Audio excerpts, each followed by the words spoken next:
Γεννήθηκε σε ένα κόσμο εχθρικό. Χαιρέτα τον μπαμπά. Τον κύριο Κουάν Χάιμε. Ο πατέρας του αρνήθηκε να τον αναγνωρίσει. Θα εργαστείς ως υπηρέτρια και θα φροντίσω για τις σπουδές του γιού σου. Και θα κρατήσεις το στόμα σου κλειστό. Πίστεψε ότι βρήκε τον έρωτα της ζωής του στο πρόσωπο εκείνης που έπαιξε μαζί του και όχι εκείνης που τον αγάπησε πραγματικά.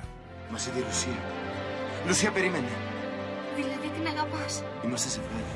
Δύο αδελφές να τσακώνονται για ένα βρωμιάρι πυρέτη.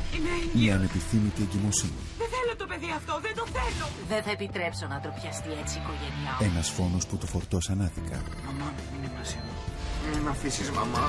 Η μοίρα είχε για αυτόν τα δικά της σχέδια. Τώρα είσαι ένας επιτυχημένος άντρας. Το χρωστώ σε εσάς. Τα έκανες μόνος.